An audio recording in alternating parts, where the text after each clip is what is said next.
انسان کی شیطان کے ساتھ آخری ملاقات۔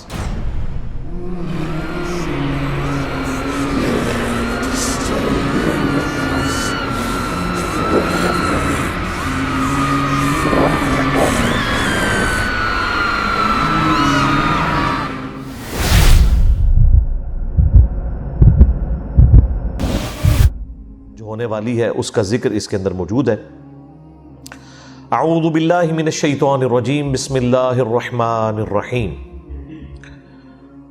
وقال الشیطان لما قضی الامر، اور کہے گا شیطان قیامت کے دن جب کہ سب کا فیصلہ ہو چکے گا، یعنی جنتی جنت میں پہنچ گئے، جہنمی جہنم میں چلے گئے، اللہ تعالیٰ کی طرف سے الٹیمیٹ ڈیسیژن ہو گیا، اس کے بعد شیطان بھی اپنے ماننے والوں سے خطاب کرے گا۔ ان اللہ وعدکم وعد الحق، دیکھو بے شک اللہ تعالیٰ نے جو وعدہ تم سے کیا تھا دنیا میں وہ تو تھا سچا وعدہ۔ کیا وعدہ تھا؟ کہ جو میرے نبیوں کی پیروی کرے گا میں اسے ہمیشہ کی جنتوں میں داخل کروں گا، اور جو انبیاء کی نافرمانی کرے گا اس کا ٹھکانہ الٹیمیٹلی جہنم کی آگ ہونے والی ہے۔ وَلِعَوْذُ بِاللَّهِ تَعَالَى اللہم اجرنا من النار، اللہم انا نسألک جنت الفردوس مع النبیین والصدیقین والشہداء والصالحین، آمین۔ تو شیطان کہے گا دیکھو اب تو حق واضح ہو چکا ہے، بے شک جو اللہ نے تم سے وعدہ کیا تھا نا وہ پورا کر دیا، جو جنتیوں کے حق میں وعدہ کیا تھا اہل ایمان کے حق میں وہ بھی درست ثابت ہو گیا، اور جو جہنمیوں کے لیے اہل کفر کے لیے وعدہ کیا تھا وہ بھی پورا ہو گیا۔ وَوَعَدْتُكُمْ فَأَخْلَفْتُكُمْ، اور جو میں نے تم سے وعدہ کیا تھا تو میں اپنے وعدے کی خلاف ورزی کرتا ہوں۔ یعنی میں نے کیا وعدہ کیا تھا؟ دنیا میں لمبی امیدیں دلائی ہوئی تھی۔ ایک تو ڈائریکٹلی وہ لوگ ہیں جو شیطان کی عبادت کرنے والے لوگ ہیں، ایک وہ جو اہل ایمان میں سے ہوں یا اللہ کے ماننے والے ہیں، ان کو بھی شیطان لمبی امیدیں دلاتا ہے کہ ابھی کافی زندگی پڑی ہے، اللہ کے راستے پہ آ جاؤں گا ایک نہ ایک دن، اور یوں انسان دنیا سے اچانک اچک لیا جاتا ہے، اور اس کی زندگی میں وہ لمحہ نہیں آتا کہ جب وہ واقعتاً اللہ تعالیٰ کا تابع فرمان ہو کر زندگی کو بسر کرے۔ تو یہ شیطان جو ہے وہ جھوٹے وعدے اس کو دلاتا ہے۔ ایک اور وعدہ جو شیطان دلاتا ہے کہ اللہ تعالیٰ بڑا غفور رحیم ہے، معاف کر دے گا، at the end of the day اس نے سب کو چھوڑ دینا ہے۔ دیکھو کوئی ماں اپنے بچے کو جہنم میں نہیں پھینک سکتی، تو یہ کیسے ہو سکتا ہے کہ اللہ تعالیٰ اپنے بندوں کو جہنم میں پھینکے؟ یہ تو اللہ تعالیٰ کی رحمت کے بھی خلاف ہے۔ یہ بھی شیطان نے جھوٹے وعدے دلائے ہوئے۔ یہ جھوٹے اور فراڈ پہ مبنی وعدے اس لیے ہیں کہ اس طرح کی کوئی تعلیم اللہ تعالیٰ کی طرف سے اپنی کتابوں میں یا اپنے پیغمبروں کے ذریعے انسانیت تک نہیں پہنچائے گی۔ قرآن کا مقدمہ تو بالکل ڈیفرنٹ ہے، اور جو لوگ پہلی دفعہ قرآن کو پڑھتے ہیں ترجمے کے ساتھ اپنی نیٹو لینگویج کے اندر، وہ کہتے ہیں یہ تو کتاب بات ہی کچھ اور کر رہی ہے، اس کا کانفیڈنس لیول ہی بہت ہائی ہے، اور بالکل اسٹریٹ فارورڈ کتاب ہے، کوئی لگی لپٹی بات نہیں، ڈائریکٹلی ہے کہ مانو گے بچ جاؤ گے، نہیں مانو گے تو مارے جاؤ گے۔ لیکن شیطان پھر جو غلط امیدیں لوگوں کو دلاتا ہے، اور یہ امید کبھی وہ شخص نہیں اس کے پیچھے چلے گا، اس جعلی اور جھوٹی امید کے پیچھے، جس نے قرآن پڑھا ہوا ہے، اللہ یہ کہ کوئی آنکھیں بند کر لے، ورنہ قرآن کا مقدمہ بالکل ون سائیڈڈ ہے۔ قرآن پڑھنے والا کبھی بھی اس رزلٹ پہ نہیں پہنچے گا کہ اللہ تعالیٰ نے سب کو چھوڑ ہی دینا ہے۔ قرآن میں جو اللہ تعالیٰ کا مزاج بیان ہوا ہے وہ تو سختی والا ہے، سیدھی سی بات ہے، وہاں تو آپ کہیں بھی باطل کو داخل نہیں کر سکتے۔ بالکل 2+2=4 والی بات ہوئی ہے کہ مانو گے تو جنت ملے گی، نہیں مانو گے تو جہنم میں جاؤ گے۔ یہ تھوڑی بہت جو گنجائشیں نکلتی ہیں وہ بھی احادیث میں نکلتی ہیں، وہ بھی کسی درجے میں۔ جو پبلک کے اندر دین چل رہا ہے وہ نہ قرآن میں ہے نہ حدیث کے اندر موجود ہے۔ تو یہ شیطان جو لمبی لمبی امیدیں دلاتا تھا تو شیطان کہے گا کہ میں نے بھی دنیا میں تم سے وعدہ کیا تھا، تو آج میں وہ ٹروتھ ریویل کر رہا ہوں کہ لو جی میں تو مکر گیا جی اپنے وعدے تو، وہ تمام جھوٹی امیدیں جو میں نے تمہیں دلائی ہوئی تھی آج میں اس کے خلاف چلتا ہوں۔ انہی امیدوں میں سے ایک امید یہ بھی ہے کہ جو کچھ بھی ہے تیرے محبوب کی امت سے۔ اب یہ باتیں کیا صحابہ اکرام کو، آل البیت کو نہیں پتہ تھی؟ لیکن ان کی زندگیاں تو خوف خدا سے عبارت ہیں۔ خود اللہ کے محبوب صلی اللہ علیہ وآلہ وسلم نے جس سختی کے ساتھ اپنی امت کو سمجھایا ہے وہ تو بالکل ون سائیڈڈ مقدمہ ہے۔ بخاری مسلم دونوں میں حدیث ہے، اللہ کے محبوب صلی اللہ علیہ وآلہ وسلم نے فرمایا، دیکھو اپنے مال کی زکوٰۃ ادا کرنا، اللہ کا حق جو ہے وہ دینا، مال غنیمت میں خرد برد نہ کرنا، بیت المال کے اندر بے ایمانی نہ کرنا، ایسا نہ ہو کہ قیامت کے دن تم میں سے کسی شخص کی گردن پہ اونٹ سوار ہو اور وہ چیخ رہا ہو، اغثنی یا رسول اللہ، یا رسول اللہ میری مدد فرمائے، میں تمہارے کچھ کام نہیں آؤں گا، میں نے جو کچھ بتانا تھا تمہیں دنیا میں بتا دیا۔ ایسا نہ ہو کہ کسی شخص کی گردن پہ اس کی گائے سوار ہو جس کی اس نے زکوٰۃ ادا نہیں کی، اور وہ چیخ کے کہہ رہا ہو اغثنی یا رسول اللہ، یا رسول اللہ میری مدد کیجئے، میں تمہارے کچھ کام نہیں آؤں گا، میں نے دنیا میں جو تمہیں بتانا تھا بتا دیا۔ پھر نبی الاسلام نے مختلف چیزیں گنوائیں، کسی کی گردن پہ بکری سوار ہو۔ آپ حیران ہوں گے، جب ہم میٹرک میں پڑھتے تھے تو ہم نے یہ بیج لگایا ہوتا تھا، اغثنی یا رسول اللہ، یا رسول اللہ میری مدد فرمائے، اور جس حدیث سے یہ جملہ نکالا ہوا ہے اس حدیث میں تو یہ ہے کہ یا رسول اللہ میری مدد فرمائے، اور رسول اللہ کیا کہیں گے، میں نے دنیا میں جو بتانا تھا وہ بتا دیا۔ بالکل الٹ چل رہا ہے معاملہ۔ پھر بخاری مسلم میں وہ مشہور زمانہ حدیث، جب اللہ تعالیٰ نے قرآن میں سورہ شعراء میں فرمایا نا کہ اپنے قریبی رشتہ داروں کو ڈر سناؤ، تو نبی اسلام نے ایک ایک رشتہ دار کو بلایا، اے نبی کے چچا عباس میرے مال سے جو لینا ہے لے لے، اگر اللہ کے حضور پکڑا گیا تو میں تیرے کچھ کام نہیں آؤں گا۔ اے نبی کی پھوپھی صفیہ میرے مال سے جو لینا ہے وہ لے لے، اگر اللہ کے حضور تو پکڑی گئی تو وہاں میں تیرے کچھ کام نہیں آؤں گا۔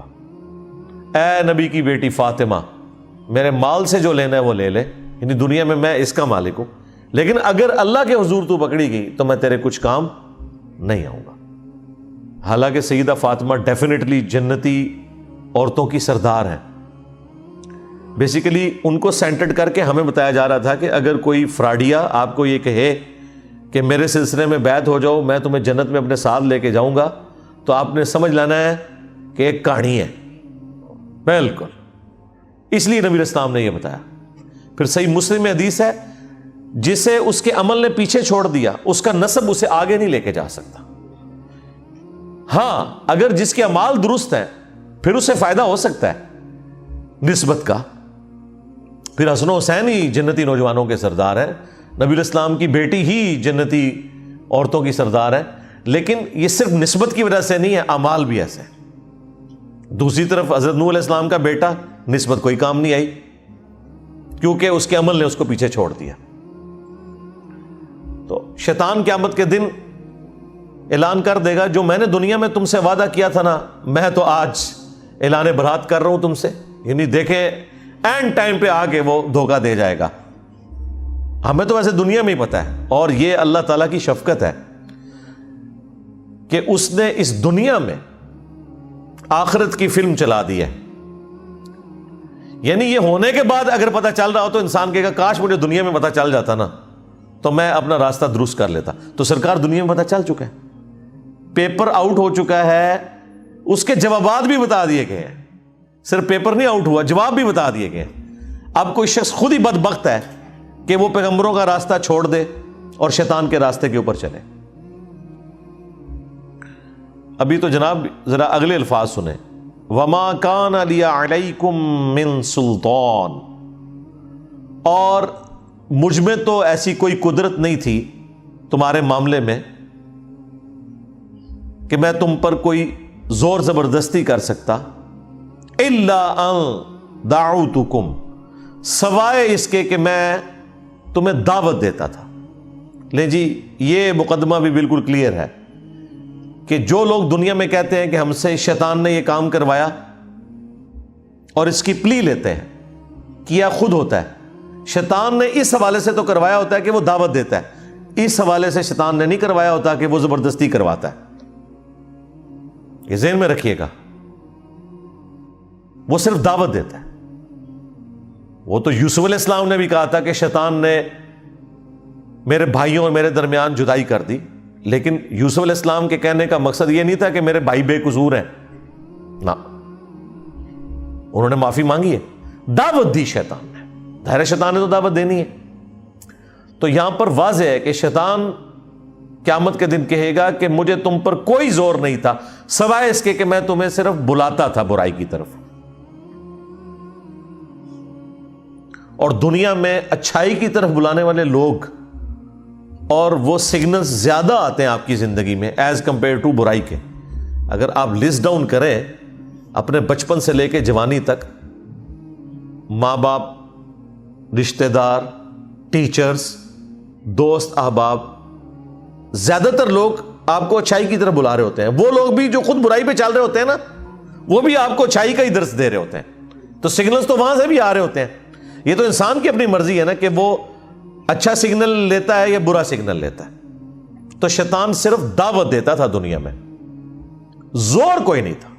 اس کو میں ایک مثال سے سمجھاتا ہوں اکثر، کہ اگر زمین و آسمان کے سارے شیاطین مل کے سب سے بڑے بے نمازی کو بھی نماز پڑھنے سے روکنا چاہیں، اور دوسری طرف گورنمنٹ کی طرف سے اناؤنسمنٹ ہو جو مسجد کی پہلی صف میں جماعت سے نماز ادا کرے گا اسے $1000 دیے جائیں گے، دوسری صف والے کو $500، تیسری صف والے کو $300، تو سارے شیاطین مل کے بھی ایک بے نمازی کی نماز نہیں چھوڑوا سکتے.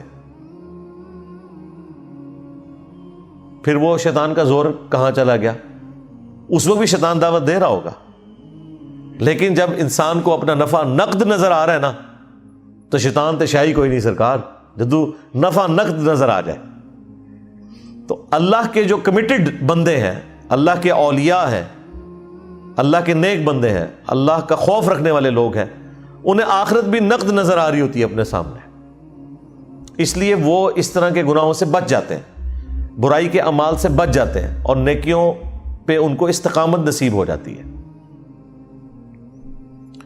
اس کا سائملٹینیس کنٹراسٹ، اگر گورنمنٹ یہ اناؤنسمنٹ کرے کہ جس نے فجر کی نماز جماعت سے نہ پڑھی اسے 15 منٹ کے لیے ایک گرم تندور میں الٹا لٹکایا جائے گا دنیا کے اندر ہی،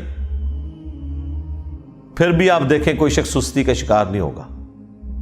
اگر واقعی ایسا ہو جائے، آپ اپنے ملکوں میں دیکھ لیں، یہاں کے بگڑے ہوئے لوگ جب یورپ اور امریکہ میں جاتے ہیں کوئی قانون کی خلاف ورزی نہیں کرتے، انہیں پتہ ہے یہاں پہ سگنل توڑنے کے اوپر اتنا بڑا جرمانہ ہے، اور وہاں 15-20 سال گزارنے کے بعد پاکستان میں جیسے ہی لینڈ کرتے ہیں تو فوراً یہاں پہ قانون توڑنا شروع کر دیتے ہیں. دنیا میں بھی ہم نے دیکھ لیا کہ جب چیک ہوتا ہے نا آپ کے اوپر، فزیکل چیک، پھر یہ انٹلیکچوئل جو چیک ہے یہ خود بخود ختم ہو جاتا ہے. جو مرضی آپ کو برائی کی طرف ابھارے آپ وہ برائی نہیں کریں گے. تو شیطان بھی قیامت کے دن کہے گا مجھے تم پر کوئی زور نہیں تھا. آج تک کبھی ایسا نہیں ہوا کہ کوئی شخص نماز پڑھنے کے لیے مسجد میں جائے اور اس کے سامنے شیطان فزیکلی مسجد کے دروازے پہ کھڑا ہو اور کہ میں نے تمہیں اندر نہیں جانے دینا، نیور، یا وہ بازو سے پکڑ کے کہیں اور پھینک دے. ایسا کبھی بھی نہیں ہوگا، اسے زور ہی کوئی نہیں ہے. اور یہ بھی نہیں ہوگا کہ اذان کی آواز سن کر آٹومیٹکلی آپ کے قدم مسجد کی طرف چل پڑے. ہاں، وہ اللہ نے آپ کو اختیار دیا ہوا ہے، اسی کے بدلے آپ کو جنت ملنے والی ہے. اتنا آسان کام ہوتا تو پھر ٹیسٹ تو ختم ہو جاتا، پھر جنت اور دوزخ والا معاملہ تو ختم ہو جاتا. بخاری مسلم میں حدیث ہے، اللہ تعالیٰ نے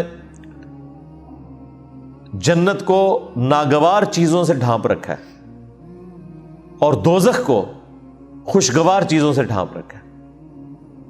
یعنی جنت تک پہنچنے کے لیے آپ کو ناگوار چیزوں کا سامنا کرنا پڑے گا، نمازوں کی مشقت، غسل کی مشقت، روزوں کی مشقت، حلال اور حرام میں تمیز کرنے کی مشقت، یہ ساری ناگوار ہیں طبیعت کے اوپر چیزیں.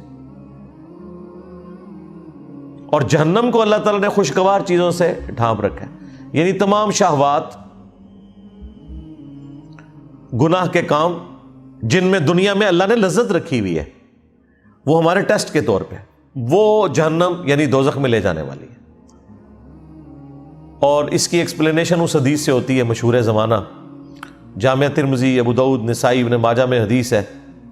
حضرت جبرائیل علیہ السلام کو اللہ تعالیٰ نے فرمایا جب جنت کو پیدا کیا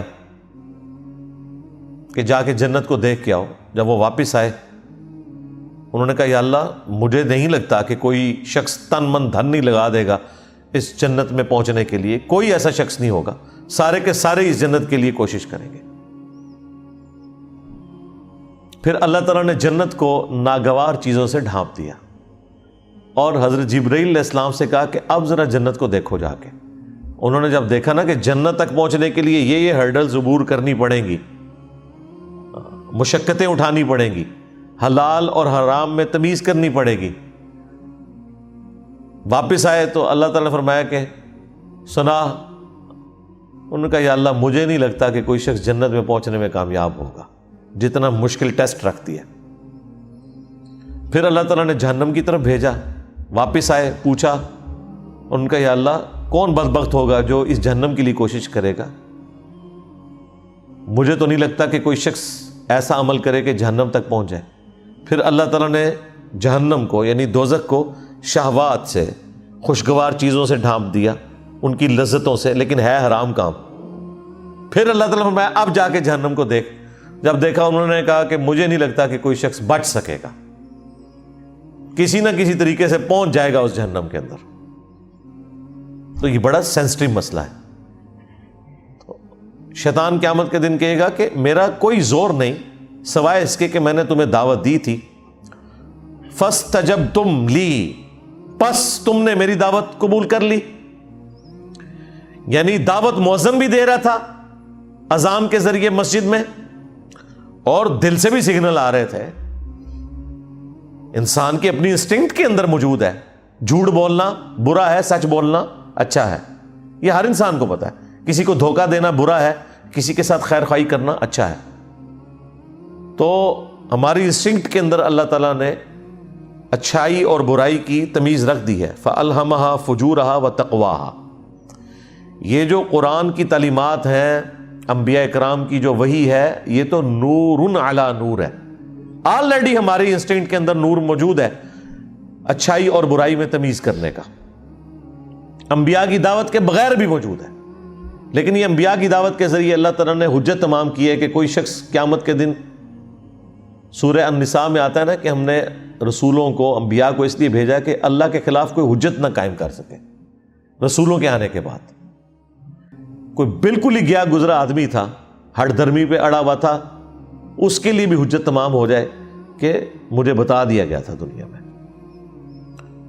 تو میں نے تو صرف تمہیں دعوت دی تھی اور تم نے وہ میری دعوت قبول کر لی. فلا تلومونی، تو آج کے دن مجھے ملامت مت کرو، مجھے برا نہ کہو. شیطان کہہ رہے ہیں میرے خلاف بھی کلپ نہیں ریکارڈ کرانا. کلپ ریکارڈ کروانا ہے تو وَلُومُوا أَنفُسَكُمْ، اپنے آپ کو ملامت کرو. وہ پنجابی میں محاورتاً بولا جاتا ہے نا، منو نہ پیٹ، اپنی جان نو پیٹ. آج مجھے ملامت نہ کرو، اپنی جان کو ملامت کرو. ما انا بمصرخکم، میں آج کے دن تمہاری کوئی فریاد نہیں سن سکتا، کوئی مشکل کشائی تمہارے ساتھ نہیں کر سکتا. وما انتم بمصرخی، اور نہ تم کوئی میری مدد کر سکتے ہو. دیکھ لیں بالکل اس نے سب کچھ چھوڑ دیا. اگر کوئی امید بھی تھی کسی شیطان کے اوپر تو وہ بھی ختم ہو گئی. یہ شیطان وہ بڑا شیطان بھی ہوگا اور اس کے جتنے چیلے ہیں وہ بھی شیاطین. ان بزرگوں کے بارے میں بھی آیا ہوا ہے سورۃ الاعراف کے اندر کہ جب کبھی بھی کوئی امت جہنم میں داخل کی جائے گی تو وہ اپنے بزرگوں کے اوپر لعنت بھیجے گی اور کہے گی اے اللہ ہمارے بزرگوں کو ڈبل عذاب دے کہ ان کی وجہ سے ہم گمراہ ہوئے. اللہ تعالیٰ فرمائے گا تم دونوں کے لیے ڈبل عذاب ہے. اور جب وہ جہنم میں پہنچیں گے تو ان کے پھر بزرگ کہیں گے ہاں بھائی کوئی فائدہ تو نہیں ہوا، دیکھو تمہارے لیے بھی ڈبل عذاب ہے۔ سورۃ العذاب میں بھی آیا اینڈ پہ جا کے، کیونکہ ہر آنے والا اپنے بعد آنے والے کے لیے تو بزرگ ہی ہے نا، اس کے لیے وہ غلط لیگیسی چھوڑ کے جا رہا ہے نا۔ انی کفرت بما اشرکتمونی، بے شک میں کفر کرتا ہوں، اس معاملے میں انکار کرتا ہوں جو تم میرے ساتھ شریک ٹھہرایا کرتے تھے، من قبل، آج سے پہلے، یعنی میں اس کا بھی انکار کرتا ہوں۔ تم نے اپنا بیڑا غرق خود کیا، اگر تم نے مجھے شریک ٹھہرایا اللہ کے مقابلے پہ، اپنی نفسانی خواہشات کو شریک ٹھہرایا، تو میں اس سے بھی انکاری ہوں، میرا کوئی لینا دینا نہیں، میں نے تو صرف دعوت دی تھی، برائی پہ تم خود چلے، اگر تم نے اللہ کے مقابلے پہ مجھے کھڑا کیا تو مجرم تم ہو، میں اعلان برات کرتا ہوں۔ ان الظالمین لہم عذاب علیم، بے شک جو ظالم ہے ان کے لیے دردناک عذاب ہے۔ اللہم اجرنا من النار۔ دیکھ لیں جی، جن پہ تکیہ تھا وہی پتے ہوا دینے لگے، شیطان کے اوپر تکیہ کر کے بیٹھے ہوئے تھے، شیطان کے ایجنٹوں کے اوپر تکیہ کر کے بیٹھے ہوئے تھے، جن بزرگوں کے اوپر تکیہ کر کے بیٹھے ہوئے تھے وہ تو خود جہنم میں پہنچ گئے۔ تو ادھر جا کے تو اللہ ہی کی بادشاہت ہے، دنیا میں بھی اللہ کی بادشاہت ہے، لیکن دنیا میں اللہ تعالیٰ نے کھلی چھٹی دی ہوئی ہے، آخرت میں اللہ تعالیٰ نے چھٹی نہیں رکھی، پھر وہ تو ہار اور جیت کے فیصلے کا دن ہے، یوم التغابن ہے۔ یہ جو سورہ ابراہیم کی آیت نمبر 22، یہ آلموسٹ میں نے آدھا گھنٹہ اس کے اوپر گفتگو کی ہے، صرف اس لیے کہ یہ قرآن حکیم میں اہم ترین مقام ہے۔ شیطان کے حوالے سے جو مارکیٹ کے اندر عقائد اور نظریات پھیلے ہوئے ہیں نا، ایک آیت ان تمام عقائد اور نظریات کو غلط ثابت کر دیتی ہے۔ اکثر لوگ اپنے گناہوں کا، اپنے جرائم کا وبال شیطان کے اوپر ڈالتے ہیں، یا اللہ تعالیٰ نے الٹیمیٹلی شیطان نے جو ٹروتھ ریویل کرنا ہے قیامت کے دن وہ دنیا میں بتا دیا ہے۔ اس کے باوجود اگر کوئی شخص اپنی برائی کو شیطان کے اوپر ڈالتا ہے تو وہ اپنے آپ کو دھوکہ دے رہا ہے۔ اس اعتبار سے تو ڈالا جا سکتا ہے کہ وہ برائی کی طرف بلانے والا ہے، وہ تو شیطان بھی ہے، ہمارا نفس بھی ہے، لیکن وہ اللہ تعالیٰ نے بیلنس کیا ہے۔ صحیح مسلم میں حدیث ہے کہ ہر شخص کے ساتھ اللہ تعالیٰ نے ایک فرشتہ اور ایک شیطان، جن اٹیچ کیا ہوا ہے۔ فرشتہ اسے اچھائی کی طرف بلاتا ہے اور شیطان یعنی جن وہ برائی کی طرف بلاتا ہے، تو اللہ نے بیلنس کیا ہوا ہے، دعوت دونوں طرف سے آ رہی ہے۔ آپ کوئی اچھائی کا کام کریں، اندر سے آپ کو تھپکی ملتی ہے کہ بڑا اچھا کام کیا، اگرچہ آپ کو اس کے لیے مشقت بھی اٹھانی پڑے، لیکن دل سکون پکڑتا ہے کہ یار نہیں، یہی کرنا چاہیے تھا، خیر ہے، اللہ تعالیٰ اجر دینے والا ہے۔ یہ فرشتے کے ذریعے تھپکی ملتی ہے۔ اور اگر برائی کا کام ہو جائے تو دل جو ملامت کرتا ہے کہ غلط کام کیا، ایسا نہیں کرنا چاہیے تھا، تو فرشتہ اللہ نے ساتھ اٹیچ کیا ہوا ہے۔ اسی صحیح مسلم کی حدیث میں جب ایک صحابی نے جرأت کر کے پوچھا، یا رسول اللہ آپ کے ساتھ بھی شیطان اٹیچ ہے؟ آپ نے فرمایا ہاں میرے ساتھ بھی شیطان اٹیچ تھا، لیکن اللہ نے اسے میرا مطیع کر دیا، وہ مجھے اب نیکی کی طرف ہی بلاتا ہے۔ یعنی نبی علیہ السلام کے ساتھ جو شیطان اٹیچ تھا وہ مسلمان ہو گیا، اور یہ اللہ تعالیٰ کا ایک خاص کرم، چونکہ انبیاء اکرام اللہ تعالیٰ کے مخلص بندے ہیں، چنے ہوئے بندے، ان کو اللہ تعالیٰ بچا لیتا ہے۔ ایک لفظ ہے مخلص، مخلص کہتے ہیں اخلاص، کمٹمنٹ شو کرنے والا۔ مخلص جسے اللہ اپنے لیے خالص کر لے، وہ صرف انبیاء اکرام ہوتے ہیں علیہم السلام۔ لہذا قصہ آدم اور ابلیس میں جہاں کہیں شیطان کا یہ جملہ آتا ہے نا کہ میں تیرے بندوں کو گمراہ کر دوں گا سوائے ان کے کہ جو تیرے مخلص بندے ہوں گے، وہاں مخلص بندوں سے مراد صرف انبیاء ہے۔ انبیاء کے بعد کوئی بھی مخلص نہیں ہے، سب کے سب مخلص ہیں، انہوں نے اپنی محنت سے ہی بچنا ہے۔ لیکن انبیاء کے کیس میں اللہ تعالیٰ کی رحمت، اس کی اسپیشل پروٹیکشن، وہ انہیں برائی سے بچا لیتی ہے۔ اس طرح کی پروٹیکشن عام بندوں کے کیس میں بھی کبھی کبھار اللہ تعالیٰ چاہے تو فرما سکتا ہے، لیکن اللہ کا کوئی وعدہ نہیں ہے کہ ضرور ایسا کرے گا. وہ خود ہی اس نے بچنا ہے تو بچنا ہے، اور اسی میں اس کے لیے انعام ہے. حضرت یوسف علیہ السلام کے بارے میں قرآن میں آیا نا کہ اس عورت نے یوسف کا قصد کیا، یوسف بھی قصد کر لیتا اگر اپنے رب کی برہان دلیل نہ دیکھتا. یعنی اللہ تعالیٰ نے کلیئر کر دیا کہ یوسف علیہ السلام کو ہم نے بچایا، اور پھر اس کے ساتھ آیا کہ بے شک ہمارے وہ مخلص بندوں میں سے تھے، ہم نے ان کو اپنے لیے خالص کر لیا تھا. اللہ نے انبیاء کو اپنے لیے خالص کر لیا. باقی لوگ محنت کے ذریعے اپنے آپ کو اللہ کے لیے خالص کرتے ہیں، اور انبیاء اکرام کو اللہ تعالیٰ خود سے اپنے لیے خالص کر لیتا ہے، کیونکہ ان کو اللہ تعالیٰ نے انسانیت کا امام بنانا ہوتا ہے. ان کی اسپیشل پروٹیکشن ہوتی ہے. تکلیف سے وہ بھی گزرتے ہیں، آزمائش سے وہ بھی گزرتے ہیں، اور جو گناہ کی لذت ہے وہ والا معاملہ انبیاء کے ساتھ بھی اٹیچ ہوتا ہے کہ ان کے لیے بھی گناہ میں لذت موجود ہوتی ہے، لیکن اللہ تعالیٰ ان پہ خاص کرم فرماتا ہے. اللہ کے خوف اور تقوی کا ایسا ان پہ غلبہ ہوتا ہے کہ گناہ کی لذت پھر پیچھے رہ جاتی ہے. لیکن یہ نہیں ہے کہ لذت ان کے لیے نہیں ہے، ورنہ تو ان کا ٹیسٹ ختم ہو جائے، ان کی تو پھر باقی لوگوں پہ فضیلت بھی ختم ہو جائے. لذت ہونے کے باوجود وہ خوف خدا کی وجہ سے، اللہ کے اسپیشل کرم کی وجہ سے بچ جاتا ہے. اس کو آپ دنیا میں ایک مثال سے سمجھیں. آپ کو کئی دن کا فاقہ ہو اور آپ کے سامنے آپ کی مرضی کا کھانا رکھ دیا جائے، بریانی یا چکن پلاؤ یا چکن قورمہ. جیسے ہی آپ روٹی کو ہاتھ لگائیں اور کوئی کلین شیف بندہ آ کے آپ کے کان میں کہہ دے کہ یہ جو علماء نے آپ کی دعوت کی ہے نا، اس کھانے میں زہر ملایا ہوا ہے، آپ کو نہ علماء کی داڑھی نظر آئے گی نہ پگڑی. بھلے جھوٹی خبر بھی ہو، آپ یہ بھی نہیں کہیں گے نہیں نہیں اتنے بڑے بڑے بزرگ کیسے جھوٹ بول سکتے ہیں، میں کھا کے چیک کروں گا. کھا کے چیک کرنا ہے، کھا کے تو آگے پہنچ جانا ہے. تو اگر کوئی شخص آپ کے کان میں آ کے یہ بات کر دے تو نہ صرف آپ اس کھانے سے رک جائیں گے بلکہ وقتی طور پہ آپ کی بھوک بھی مار جائے گی.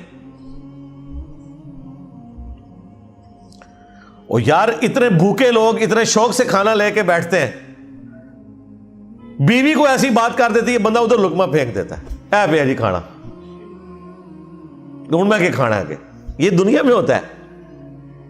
اور زہر ہو اگر تو کوئی سوچ بھی نہیں سکتا. بالکل یہی معاملہ ایسا ہوتا ہے کہ انبیاء کرام علیہ السلام کو اس گناہ میں چھپا ہوا زہر نظر آ جاتا ہے.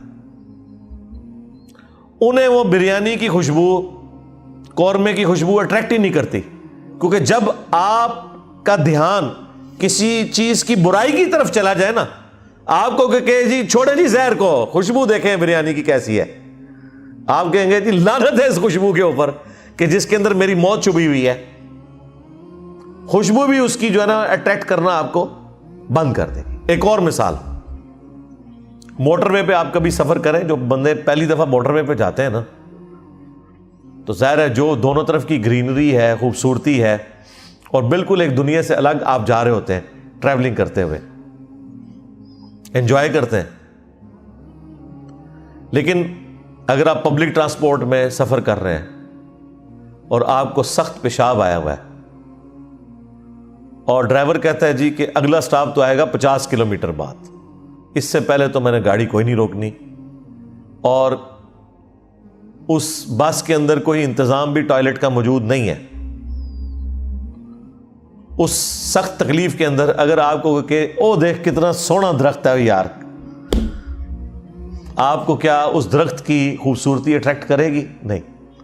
آپ کی ٹوٹل توجہ اس وقت یہ ہوگی کہ کسی طریقے سے میری عزت بچ جائے اور میں اس تکلیف سے نکل جاؤں.